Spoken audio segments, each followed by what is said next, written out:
परमेश्वर की नाम की महिमा हो। और परमेश्वर का धन्यवाद कि एक और अवसर मिला कि हम इस रीति से बाइबल अध्ययन के लिए एकत्रित हो सके। अ, इससे पहले कि हम अध्ययन में जाएं, पिछली बार हमने क्या देखा था, जल्दी से रिवाइज कर सकते हैं। पिछली बार हमने क्या देखा था? पहला पतरस चौथे अध्याय उसके 7 से लेके 11 तक हमने देखा था। उसमें हमने कुछ बातें जो सीखी थी, हम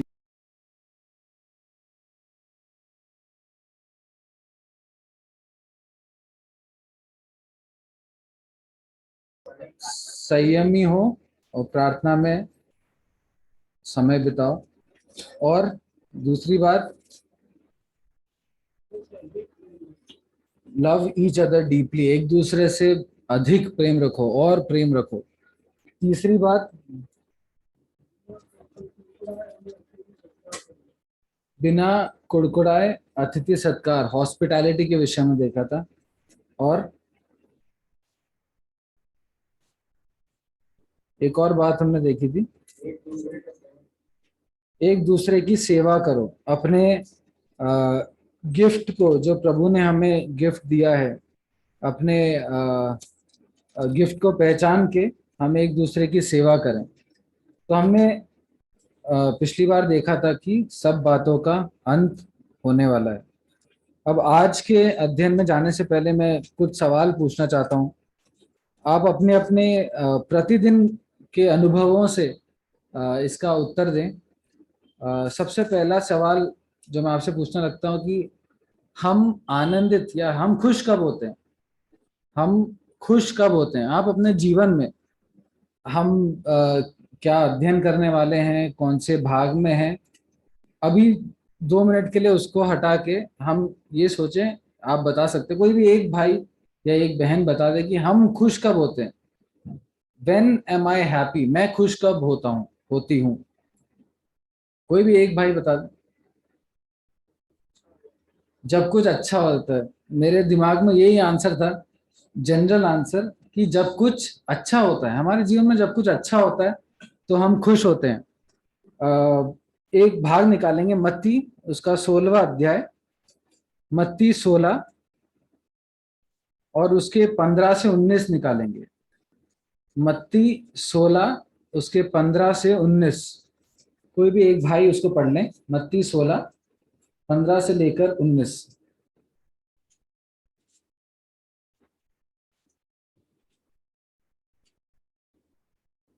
उनसे कहा, परंतु तुम मुझे क्या कहते हो?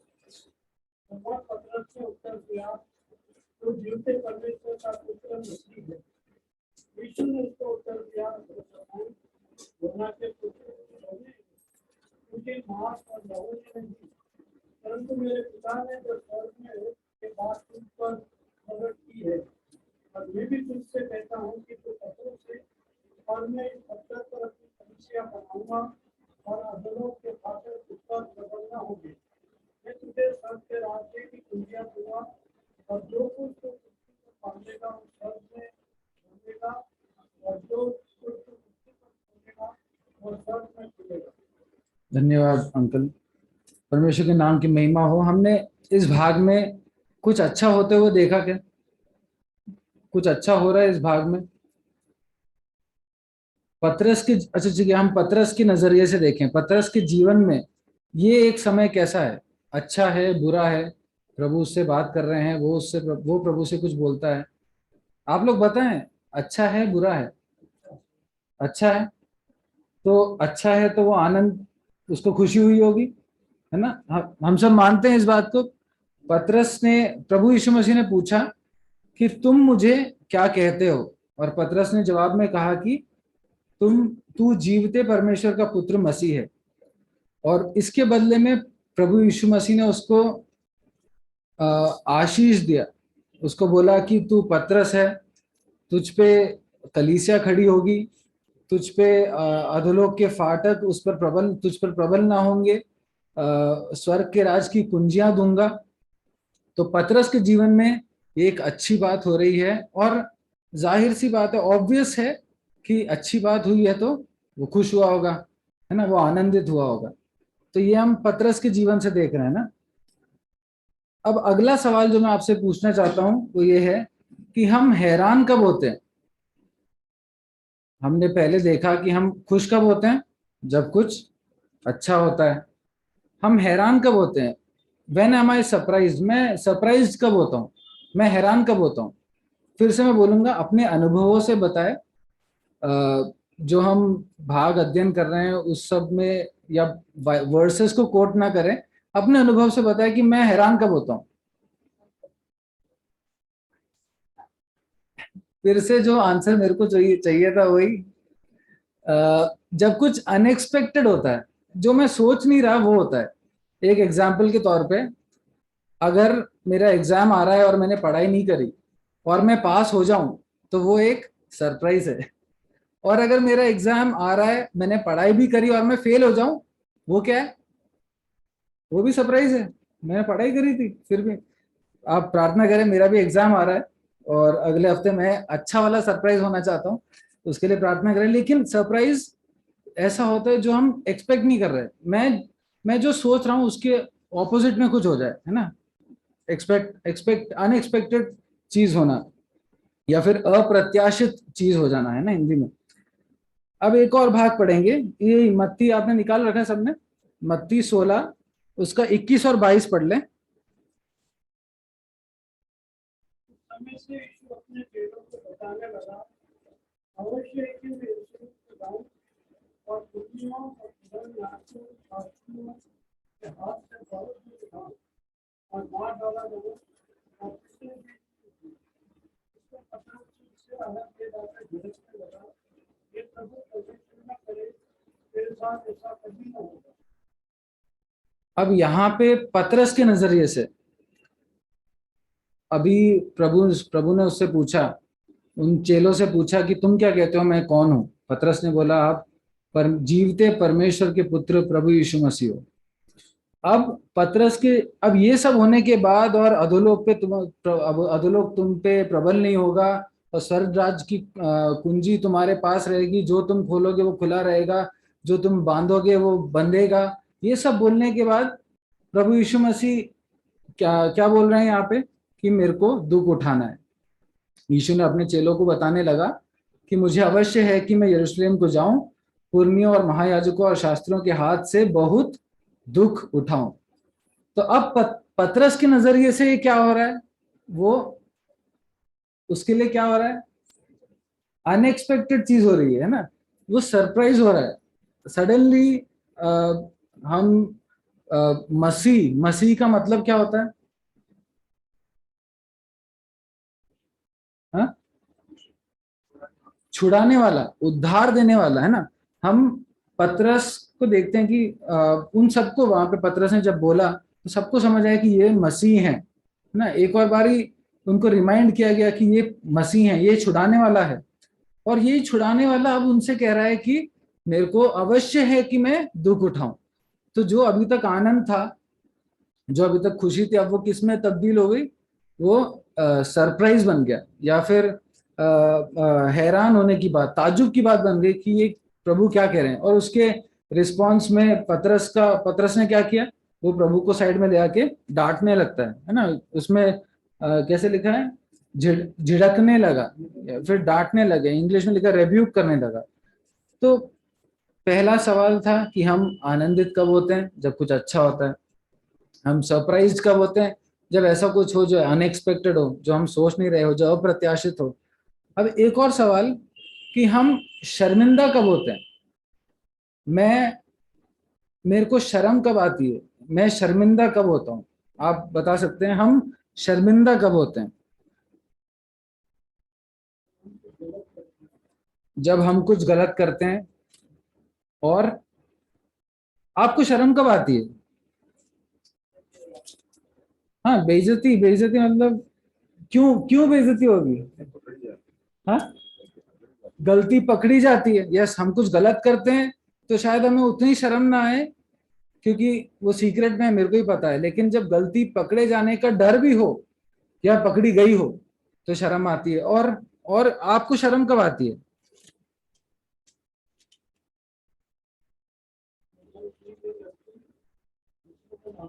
गलतियां सामने आती हैं। हाँ, हमारी गलती पकड़ी जाने पे हमें शर्म आती है। और हाँ,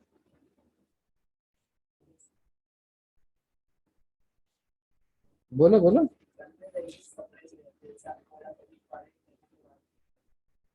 हाँ, मतलब हम फेल हो गए, या फिर मुझ में कोई कमी हो गई है ना। मैंने अब फॉर एग्जाम्पल बहुत फिट और अच्छे, मतलब एकदम तंदुरुस्त लोगों के बीच में, या तो एकदम पतला सुकड़ा या तो एकदम मोटा, तो शर्म आ सकती है कि अरे मैं ऐसा हूं, है ना। या फिर लंबे लंबे लोगों के बीच में एक मैं टिंगा सा, तो मेरे को शर्म आ सकती है कि मैं छोटा सा हूं। तो मेरे में कुछ खराबी है, मुझ में कुछ गलत है। तो एक तो हमारी गलती या हमारी गलती पकड़ी जाने पे शर्म आ सकती है। हम में कुछ कमी है, ये सोचकर हमें शर्म आ सकती है कि मैं काला हूं, है ना। हम जानते हैं कि इंडिया हो चाहे वर्ल्ड हो, अ, हर जगह कालों का मजाक उड़ाया जाता है। मैं इसलिए बोल रहा हूँ क्योंकि मेरा मजाक उड़ चुका है स्कूल में, है ना।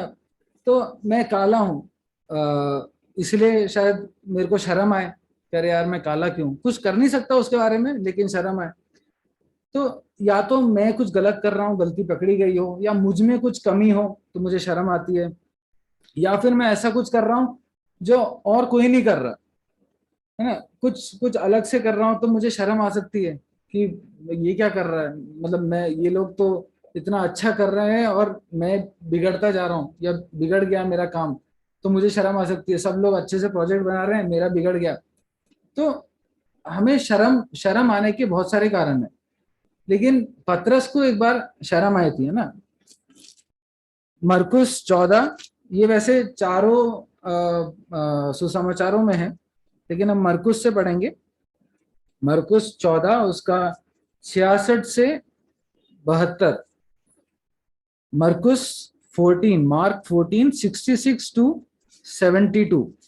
मरकुस 14 66 से 72, कोई भाई उसको पढ़ दें।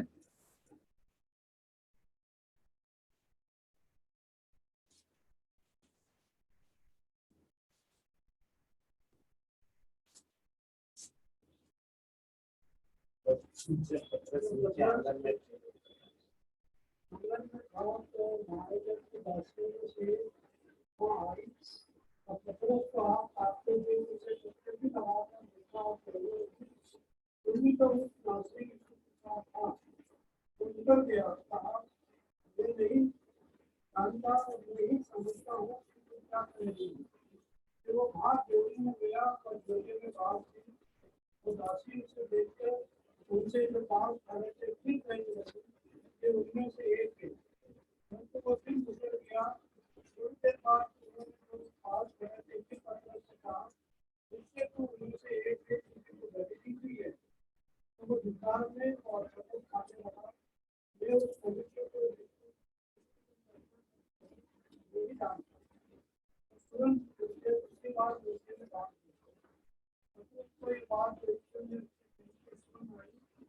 दूध के दो बार बात जोड़ने से पहले तो तीन बार करेगा और वो इस बात को सोचता है। पतरस के जीवन में हमने देखा कि उसका एक समय आया जब वो आनंदित हुआ, जब वो खुश हुआ, पर प्रभु ने उसको आशीष दी। पतरस के जीवन में हम देखते हैं उसके तुरंत बाद वो सरप्राइज हुआ, हैरान हुआ कि प्रभु ये क्या कह रहे हैं, और प्रभु को जाके डांटने लगा, झिड़कने लगा।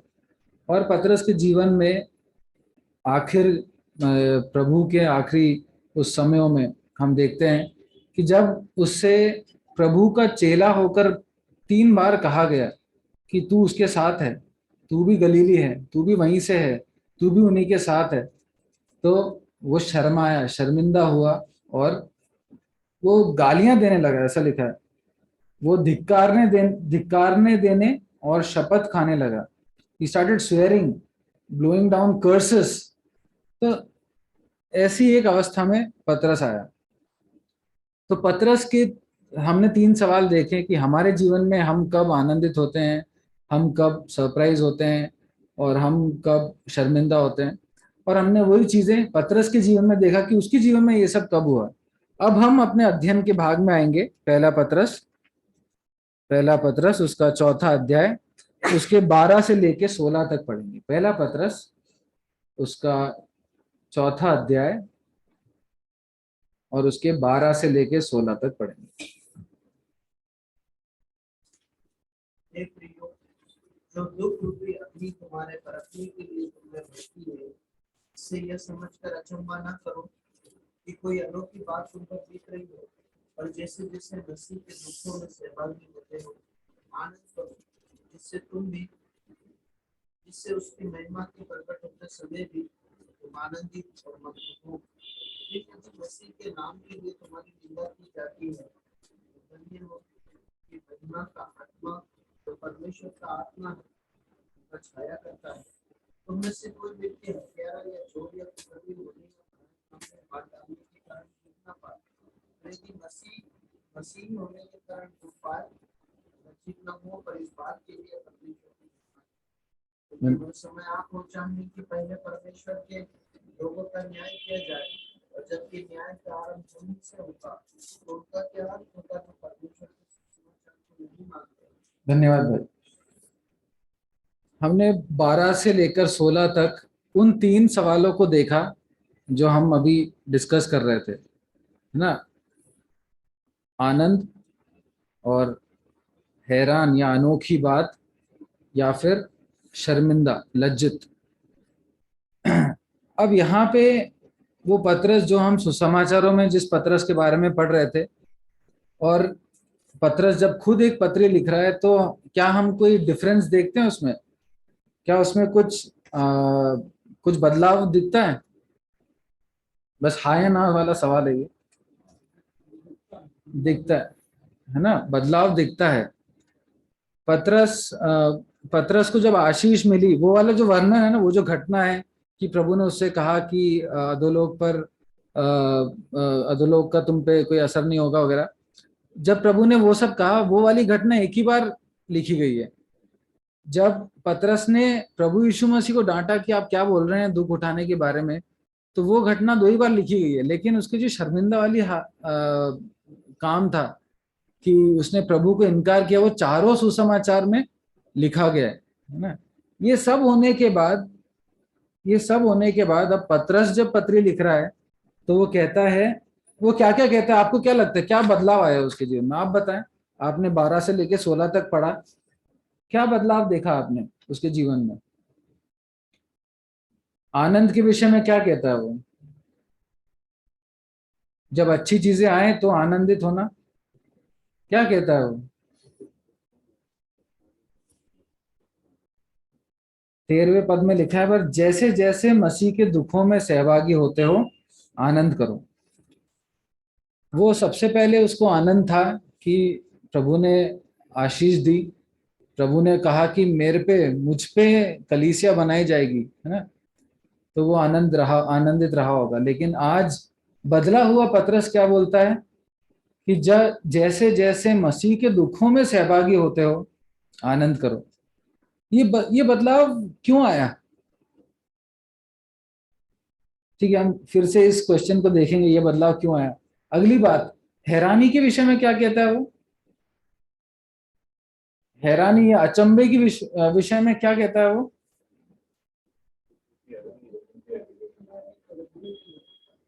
जब दुख रूपी अग्नि, 12वां पद, तुम्हारे परखने के लिए तुम में भड़की है, इससे यह समझकर अचंभा ना करो कि ये कोई अनोखी बात है। डोंट बी सरप्राइज कि कुछ something new is happening to you ना। पहले वो अचंभित हुआ जब उसने दुख के विषय में सुना, जब प्रभु ने बोला कि मेरे को दुख सहना अवश्य है, तो वो अचंभित हुआ, वो प्रभु को साइड में ले आकर डांटता है। और फिर अब वो कह रहा है कि जब दुख आए तो अचंभा मत करना कि कोई अनोखी बात हो रही हो। तो आनंद के विषय में उसका नजरिया बदल गया है, अचंभा करने के विषय में, हैरान होने के विषय में उसका नजरिया बदल गया है। और शर्मिंदा के, लज्जित होने के विषय में क्या लिखा है, या फिर क्या लिखा है?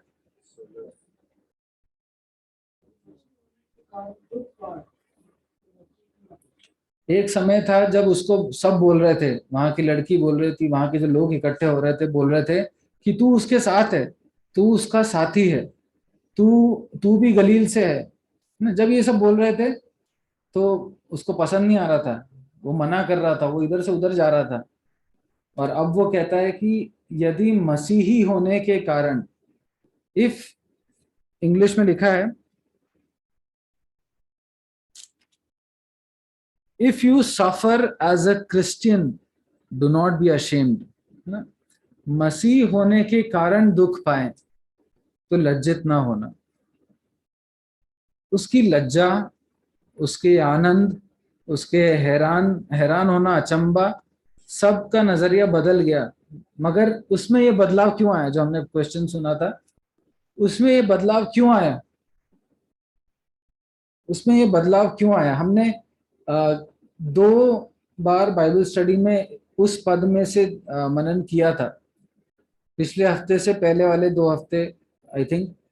उसमें ये बदलाव क्यों आया? इसी इसी अध्याय में, मैं हिंट दे रहा हूं, इसी अध्याय में हमने 2 बार सुना था। कोई भी एक भाई या बहन बताएं उसमें ये बदलाव क्यों? पहले उसका मन कैसा था? अच्छा ठीक है, एक एक भाग पढ़ लेते हैं। मरकुस 8 का 33, मरकुस 8 का 33 पढ़ ले कोई, तो शायद आपको और समझ आएगा।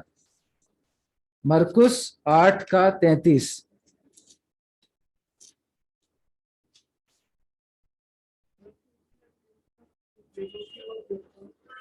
और पतरस को हिलक में कहा, हे शैतान, मेरे सामने से दूर हो, क्योंकि तो परमेश्वर की बातों, तो परीक्षा की बातों पर मत कर।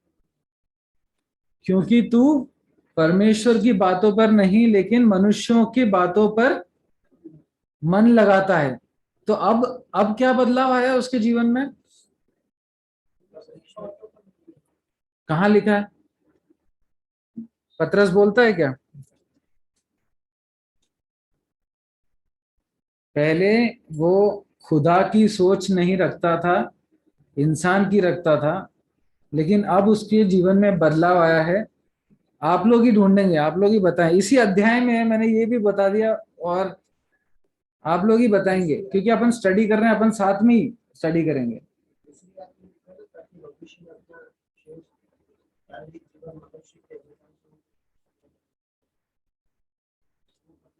को वो परमेश्वर की इच्छा के अनुसार जी रहा है, लेकिन वो, उसमें ये बदलाव आया, वो कैसे बता रहा है कि मेरे में बदलाव आ गया? आपने दूसरा पद बोला, पहले पद में क्या लिखा है? उनका दुख उठाया, उनकी उसी चिंता को अज्ञान के सामने उस ही मनसा को, मनसा का मतलब क्या होता है? मन, मन, मन, है ना। पहले किसका मन था? पहले सांसारिक मनुष्यों जैसा मन था। तब क्या था? तब आनंद कब मिलता था? जब आशीष, जब कुछ अच्छा होता था तो आनंद मिलता था। तब हैरान कब होते थे? जब क्या आता था? दुख आता था। शर्मिंदा कब होते थे? जब मसीही कहलाए जाते थे, है ना। लेकिन अब क्या हो गया? अब क्या बदल गया है? मन बदल गया है। आप लोग आंसर दें ना, क्योंकि हमें याद करेंगे तो याद करना है तो ऐसे रिवाइज करना पड़ेगा। अब पतरस के जीवन में पतरस का शरीर नहीं बदला है, पतरस के कंपनी नहीं बदली है ना। पतरस के साथी बदल गए क्या? पतरस के साथी बदले? पतरस का मन बदला है। अब पतरस का मन किसकी मनसा है? प्रभु यीशु मसीह की मनसा है। प्रभु यीशु मसीह को मरकुस, मत्ती, लूका, यूहन्ना, प्रभु यीशु मसीह को इन सारे सुसमाचारों में कैसा मन देखते हैं? उनको कब आनंद होता था? जब प्रभु यीशु मसीह को कब आनंद होता था? प्रभु यीशु परमेश्वर की, पिता की इच्छा को पूरा करना। पिता की इच्छा क्या थी? कि दुनिया में जाओ, आराम से रहो और वापस आ जाओ। पिता की इच्छा क्या थी? राज करो, है? पिता की इच्छा क्या थी? क्रूस पर बलिदान हो, दुख उठाना अवश्य है ना। प्रभु यीशु मसीह का मन ये है, प्रभु यीशु मसीह का मन आनंदित होता है जब दुख आता है, तो है ना। अब पतरस का मन भी आनंदित होता है जब दुख आता है। तो जब मैं ये पढ़ रहा था तो मैं सोच रहा था कि अगर दुख में आनंदित होना है, अगर दुख में हम आनंदित हो ही रहे हैं, तो जब अच्छा होगा तो क्या करेंगे, आप बताएं। अगर हम दुख में आनंद, समझ लीजिए कि हमारा मन बदल गया, अब हम दुखी, जब दुख आएगा तो हम आनंदित होने के लिए हम खुश हैं, ठीक है। लेकिन अब जब अच्छा आएगा तो हम क्या, तो हमारा रिस्पॉन्स क्या होगा, हम उदास हो जाएंगे क्या, उल्टे हो जाएंगे क्या, और आनंदित होंगे, है ना। उसी में लिखा है 13वें पद में, लिखो 13वें पद में पढ़ेंगे। और जैसे जैसे मसीह के दुखों में जब आगे होते हैं तो आनंद करो। इससे उसकी महिमा के प्रकट होते समय भी तुम आनंदित और मगन हो। इंग्लिश में ऐसा लिखा है, मैं उस एक्सप्रेशन को और क्लियर करना चाह रहा हूं, इसलिए मैं पढ़ रहा हूं। इंग्लिश में लिखा है, but rejoice that you participate in the sufferings of Christ, so that you may be overjoyed when his glory is revealed. Overjoyed का मतलब समझ आया आपको? Rejoice, आनंद करो जब दुख आए, लेकिन और आनंद करो, ओवरजॉयड हो जाओ। या फिर इंग्लिश में एक और वर्जन में रिजॉइस एक्सीडिंगली, है ना। हम अभी दुख में आनंदित नहीं हो पाएंगे, तो हम एक्सीडिंगली रिजॉइस कैसे करेंगे? प्रभु हमसे चाहते हैं आनंद की भरपूरी। यस, हम आनंदित दुख में होंगे तो ही हम आनंद की भरपूरी प्रभु के आगमन पे महसूस कर पाएंगे। आनंद की भरपूरी हम में आएगी, हम एक्सीडिंग जॉय को एक्सपीरियंस कर पाएंगे ना। हम सोचते हैं कि अभी आनंदित रहना ठीक है, सब स्मूथ निकल जाए, सब सब हो जाए, सब ठीक ठीक निकल जाए, बस आराम से एक दिन मर जाए। मरने में हमें किसी को शायद डर नहीं लग रहा होगा, लेकिन हम एक आराम से हो जाए, सब दुख ना आए, बस ज्यादा तकलीफ ना आए, यही सोचते हैं, क्योंकि हमें आनंद उसमें मिलता है। लेकिन प्रभु कहते हैं दुख में आनंदित हो जाओ, so that you are overjoyed, so that हम एक्सीडिंग जॉय को एक्सपीरियंस करें, आनंद की भरपूरी को अपने जीवन में एक्सपीरियंस करें जब प्रभु का आगमन हो, है ना। उसके बाद हम पढ़ते हैं कि वो कहता है डू नॉट बी सरप्राइज्ड, अचंबा मत करो। 12वें पद में पढ़ते हैं, थोड़ा ऑर्डर ऊपर नीचे है, मगर 12वें पद में हम पढ़ते हैं डू नॉट बी सरप्राइज, अचंबा मत करो जब दुख आए। अचंबा कौन नहीं करेगा? हमने पहले क्या बोला था, अचंबा कब होते हैं, अचंभित कब होते हैं, हैरान कब होते हैं? जब जब अचानक कुछ हो जाए, अनएक्सपेक्टेड हो जाए। अचानक ही नहीं, अनएक्सपेक्टेड। मैं सोच नहीं रहा मेरे एग्जाम का रिजल्ट अचानक नहीं आएगा, वो आएगा, मेरे को पता है, मैं एक्सपेक्ट कर रहा हूँ, मगर अनएक्सपेक्टेड क्या है उसमें कि मैं पास हो गया। तो अचानक, अचानक नहीं, अनएक्सपेक्टेड, अप्रत्याशी, I am not hoping for that to happen, मैं सोच नहीं रहा कि ऐसा होगा। तो अब जब पतरस कह रहा है कि डू नॉट बी सरप्राइज्ड, तुम अचंबा मत करो, तो उसका मतलब हमें क्या करना पड़ेगा? हमें क्या करना पड़ेगा? अगर हम हैरान नहीं होना है जब दुख आएगा, और मेरे को हैरान नहीं होना है, तो मेरे को अभी क्या करना पड़ेगा? एक्सपेक्ट करना पड़ेगा, है ना। अनएक्सपेक्टेड में हैरान होंगे तो क्या करना पड़ेगा? हमें दुख का प्रत्याशी होना पड़ेगा। प्रभु यीशु मसीह के जीवन में हम देखते हैं दुख आया नहीं है, लेकिन चेलों से बोल रहे हैं कि मुझे यरूशलेम जाना है, मुझे वहां के अधिकारियों के हाथों दुख सहना अवश्य है, मुझे मरना है ना। ही इज एक्सपेक्टिंग, वो वेट कर रहे हैं कि मुझे ऐसा होना ही है। इसीलिए जब रात के अंधेरे में यहूदा इस्करियोती और वो सारे सैनिक जब उसको पकड़ने के लिए आए, तो वहां देखते हैं क्या, वहां पे सब भाग गए, हैरान हो गए। पतरस ने एक सोल्जर का कान काट दिया, सब अनएक्सपेक्टेड, सरप्राइज। बट वहां पे सबसे शांत हम किसको देखते हैं?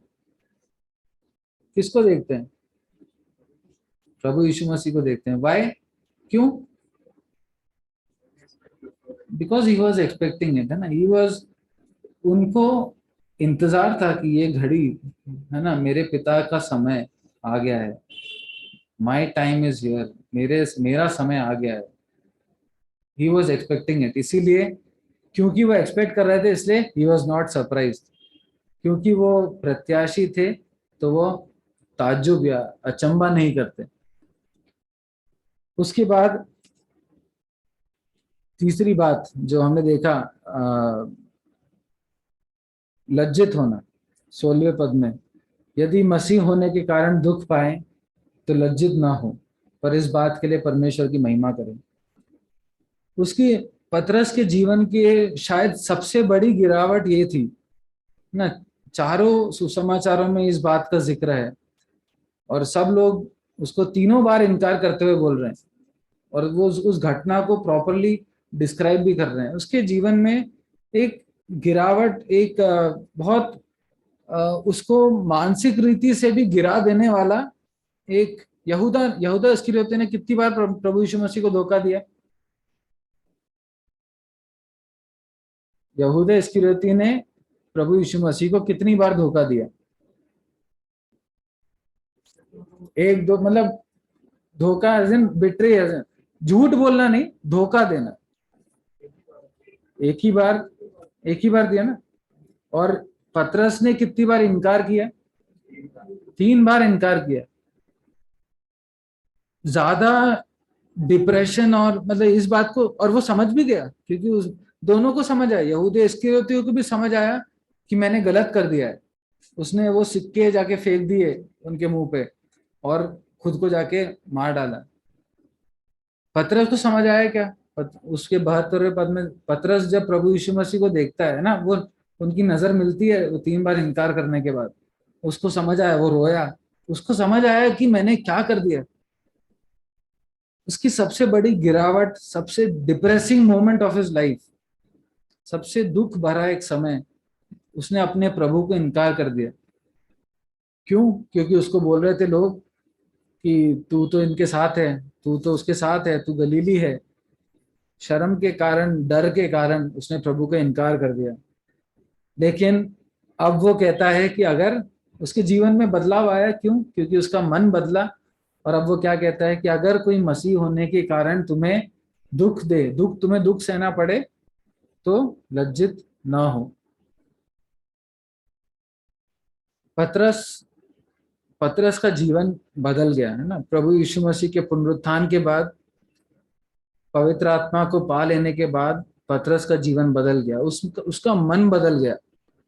ये दोनों चीजें हमारे जीवन में भी हुई हैं। ये दोनों चीजें, प्रभु यीशु मसीह पुनरुत्थित हुए हैं, इस बात को हमने विश्वास किया है। जब हमने उस बात को विश्वास किया है, हमने पवित्र आत्मा को पाया है। पतरस के जीवन में बदलाव आया है, तो हमारे जीवन में भी बदलाव आ सकता है।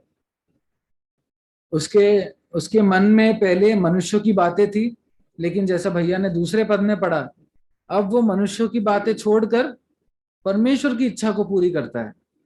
वो कर सकता है तो हम भी कर सकते हैं। हमें लगता है कि ये मेरे से नहीं होगा, मैं एक फेलियर हूं।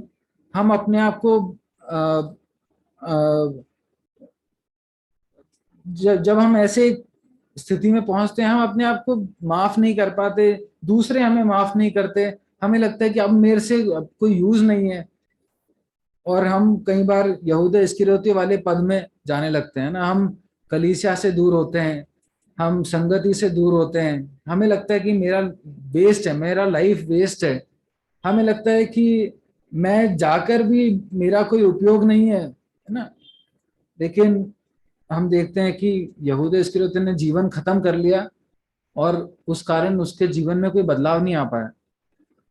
पतरस पतरस रोया, बहुत उदास हुआ, शायद दुखी भी हुआ होगा, एकदम डिसअपॉइंटेड फील किया होगा, लेकिन प्रभु ने उसके जीवन को बदला। पवित्र आत्मा ने उसमें पवित्र आत्मा जब उसको मिली, तो हम पतरस एकदम बदला हुआ एक इंसान होकर देखते हैं, और प्रभु ने उसको रिस्टोर किया, प्रभु उसको वापस अपने झुंड में लेकर आए। प्रभु ने इसमें इसमें कई बातें हमें इसकी पतरस के जीवन से सीखने का है कि एक तो हम ये ना सोचे कि एक बार मेरे से गलती हो गई या 3 बार मेरे से गलती हो गई या 10 बार मेरे से गलती हो गई तो अब मैं यूजलेस हूं। मैं ये नहीं कह रहा कि हम गलती करते रहें और फिर सोचे कि प्रभु अभी भी हमें यूज कर सकते हैं, हम पाप में जीते रहें और फिर सोचते रहें कि हम अभी भी प्रभु मेरे को यूज कर लेंगे, ऐसा नहीं। लेकिन सच्चा पश्चाताप अगर हमारे दिल में है तो प्रभु हमें जैसी भी कंडीशन में हम रहे हो, जैसी भी कंडीशन में हम थे, प्रभु हमें बदल सकते हैं। पतरस अपने जीवन के बारे में एक और तीसरे पद में 4:3 में बोलता है, क्योंकि अन्य जातियों की इच्छा के अनुसार काम करने और लुचपन की बुरी अभिलाषाओं, मतवालापन, लीला क्रीड़ा, पियक्कड़पन और घृणित मूर्ति पूजा में जहां तक हमने पहले समय गवाया वही बहुत हुआ। पतरस ने अपने जीवन में समझ लिया कि ये जो मैं कर रहा हूं बहुत हुआ। हमारे जीवन में हमें समझना जरूरी है कि जो हम अभी ऐसे काम कर रहे हैं जो प्रभु से दूर लेके जाते हैं या फिर प्रभु के लिए उपयोगी नहीं बनाते, हम उसको बहुत हुआ करके बोलें, इनफ ना। इंग्लिश में पतरस कहता है you have spent enough time, enough is enough बोलते हैं ना, बहुत हुआ। हम अपने जीवन को प्रभु के लिए सौंपे, है ना। ये सब इसलिए नहीं हुआ क्योंकि पतरस ने एकदम ठान लिया कि नहीं अब से मैं अच्छा अच्छा बन जाऊंगा, अच्छा अब से मैं ये करूंगा। उसने उसने क्या किया पता है? 19वें पद में लिखा है, 19वें पद में लिखा है, इसलिए जो परमेश्वर की इच्छा के अनुसार दुख उठाते हैं वे भलाई करते हुए अपने अपने प्राण को विश्वास योग्य सृजनहार के हाथ में सौंप दे ना। Submit, commit yourselves to the faithful creator. विश्वास योग्य सृजनहार। हम अविश्वास योग्य हो सकते हैं, हम बेवफा हो सकते हैं, लेकिन हमारा सृजनहार विश्वास योग्य है।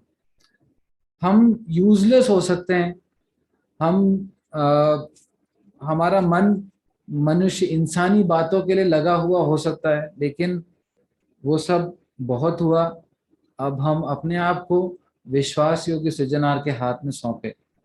हम अपने आप को प्रभु के हाथ में सौंपे। कमिट योरसेल्व्स, कमिट करें।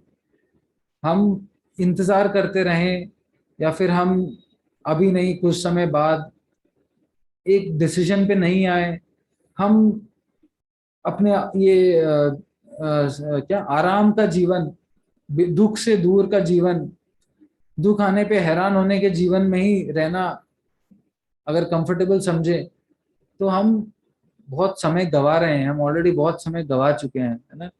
प्रभु हमारी सहायता करें। और एक और बात जो हम देखते हैं कि जब पतरस को प्रभु यीशु मसीह ने रिस्टोर करा तो उसके जो साथी थे, उसके जो मित्र थे, मत्ती, मरकुस, मरकुस को वो अपना पुत्रों के बोलते हैं। इस पत्री में भी मरकुस उसके साथ है ना। मरकुस का नमस्कार वो आखिरी में पहुंचाता है, 5वें अध्याय के आखिरी पदों में। मरकुस वो व्यक्ति है जिसने लिखा है कि इसने इसके उस घटना के बारे में मरकुस ने लिखा है। मरकुस ने लिखा है कि इसने प्रभु का इनकार किया था। तो मरकुस वो व्यक्ति है, अभी वो व्यक्ति इसके साथ बैठा है। लूका और मत्ती और यूहन्ना उसके साथ, उनके उनकी मिनिस्ट्री उसने साथ में करी है, सेवकाई साथ में करी है। उन लोगों ने कभी ये नहीं बोला कि पतरस तो वेस्ट है ना। हम उनको क्लियरली मेंशन करते हुए देखते हैं कि पतरस ने क्या किया, और हम ये भी देखते हैं कि उन्होंने पतरस से अपने आप को दूर नहीं कर लिया ना। जब प्रभु यीशु मसीह ने किसी को रिस्टोर किया है, जब कोई चेला जो दूर हो गया था वो वापस पश्चाताप करके वापस आया है, तो इन्होंने उसको दूर नहीं कर दिया। हम मत्ती के विषय में नहीं पढ़ते कि उसने कुछ धोखा दिया, वो शायद अच्छा रहा होगा। यूहन्ना खुद के बारे में लिखता है कि सबसे प्रिय था। ये लोग चाहिए तो दूर कर सकते थे, पतरस को दूर कर सकते थे, लेकिन हम देखते हैं कि प्रभु यीशु मसीह ने तो रिस्टोर किया, उसके भाइयों ने भी उसको एक्सेप्ट किया। पतरस और यूहन्ना साथ में जेल में रहे, है ना। पतरस और यूहन्ना साथ में कार्य को आगे बढ़ाए। मरकुस और पतरस के साथ में कार्य को आगे बढ़ा रहा है। अगर एक से गलती होती है तो माफ करना भी, एक्सेप्ट करना भी हमारी जिम्मेदारी है। ये लोग एक्सेप्ट नहीं करते तो शायद पतरस का जीवन इतना यूजफुल नहीं होता कलीसिया के लिए, लेकिन इन्होंने, प्रभु ने रिस्टोर किया और इन्होंने भी एक्सेप्ट किया, और पतरस ने सच्चा पश्चाताप अपने जीवन में दिखाया। पतरस का मन बदला, पतरस का मनसा प्रभु यीशु मसीह के जैसा मन हुआ कि वो दुखों को देखकर आनंदित हुआ, दुखों को देखकर अचंभित नहीं हुआ, और मसीह कहलाने के विषय में लज्जित नहीं हुआ। और 16वें पद में, जस्ट एक बात और, 16वें पद में लिखा है पर यदि मसीह होने के कारण दुख पाए तो लज्जित ना हो, पर इस बात के लिए परमेश्वर की महिमा करें। किस बात के लिए? यदि मसीह होने के कारण दुख पाए तो लज्जित ना हो, पर इस बात के लिए परमेश्वर की महिमा करें। किस बात के लिए?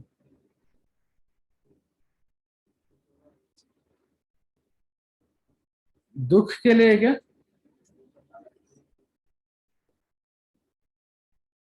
इंग्लिश में पढ़ देता हूं ताकि आप लोगों को हिंट मिले।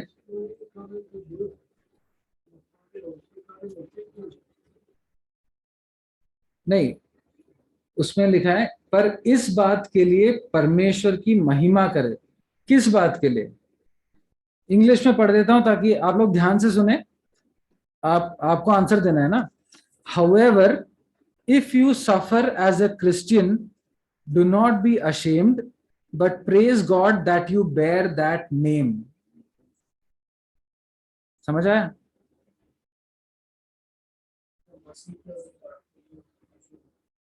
तुम मसीही हो इसीलिए परमेश्वर की महिमा करो ना। सबसे बड़ी बात यह है कि मैं मसीही हूं, है ना। Praise God that you bear that name. ये सबको नहीं मिला है। दुख दुख तो बहुत लोगों को मिलते हैं, सबको मिलते हैं, दुख सबके जीवन में मिलते हैं, लेकिन इन सबसे बढ़कर दुख में आनंदित होना है, हैरान नहीं होना है, मसीह होने के नाम पे अचंभा नहीं होना है, लज्जित नहीं होना है, लेकिन परमेश्वर की महिमा करो। किस बात के लिए? कि मैं मसीही हूं, है ना। Praise God that you bear this name. I am a Christian. मैं मसीही हूं। परमेश्वर की नाम की महिमा हो। हम एक मसीही होने के नाते, हम एक क्रिश्चियन होने के नाते अपने मनसा को बदले ना, अपने मनों को आनंद, इस दुनिया के आनंद के पीछे नहीं, लेकिन दुख उठाने के लिए, दुख के इंतजार में प्रत्याशी होकर बैठने के लिए हम अपने जीवन को बिताएं। क्यों? ताकि हम आनंद की भरपूरी उसके आगमन पे महसूस कर सके। प्रभु हमारी सहायता करे। परमेश्वर के नाम की महिमा हो।